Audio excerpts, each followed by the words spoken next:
Selamat pagi semua, selamat hari Sabtu. Wah, ini udah lama banget saya nggak pakai IGTV dengan naik mobil. Ini ya sekarang lagi lah ya, eh, variasi. Kemarin mengajar Corporate Strategy and Entrepreneurship. Nah, itu mata kuliah untuk konsentrasi strategik di program Ubaya. Jadi yang menarik adalah kita bisa mengenal yang namanya pseudo competition namanya. Nah, apa itu pseudo competition? Jadi ini juga materi yang menarik untuk ekonomi manajerial nanti mahasiswa S1 saya yang mengambil ekonomi manajerial. Waktu kita akan membahas tentang market regulation. Nah, dalam contohnya nih, regulasi pasar yang berkaitan dengan kompetisi. Nah, misalnya apa? Anti monopoli atau undang-undang anti monopoli atau di Amerika dikenal dengan antitrust. Dalam undang-undang anti monopoli itu singkat kata dijelaskan bahwa tidak boleh ada satu pihak yang bisa menguasai teknologi atau apapun pasar, menguasai supply chain semua begitu ya. Dan tidak ada persaingan di situ. Artinya pasar dalam hal ini korporasi atau perusahaan yang memang berbisnis dan berkompetisi secara bebas ya. Jadi memang bukan monopoli yang diakui atau dilakukan oleh negara misalnya, itu enggak ya.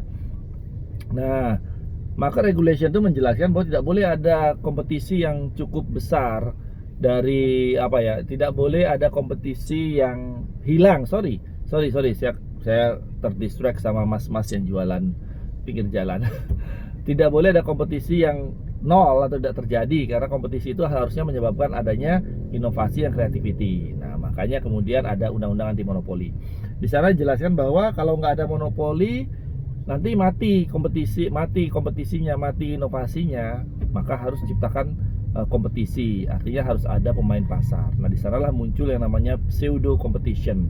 Kompetisi yang seolah-olah diciptakan oleh pemain pasar, satu pemain pasar besar menciptakan kompetisi dengan apa? Dengan membuat misalnya suatu produk atau suatu jasa atau suatu perusahaan yang seolah-olah tidak berafiliasi dengan dirinya. Itu juga bisa. Jadi namanya mereka seolah membuat pesaing yang memang dipelihara agar seolah-olah menyaingi dirinya. Begitu. Itu pseudo competition.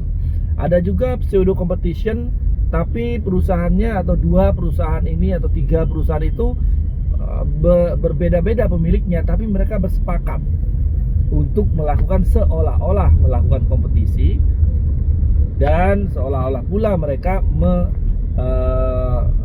berperang dari sisi promosi dan sebagainya, tapi sebenarnya mereka sudah punya pasar yang berbeda, atau mungkin bisa jadi pasarnya sama tapi besar sekali, cukup untuk mereka berdua misalnya atau bertiga dan seterusnya.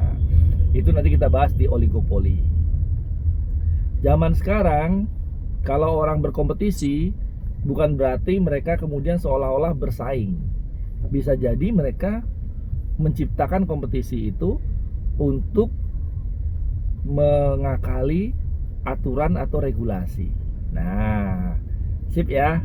Hari Sabtu lumayan dapat ilmu lah. Saya juga lumayan bisa sepedaan tadi. Sampai jumpa dan sehat selalu buat kita semua di masa COVID ini. Oke, bye-bye.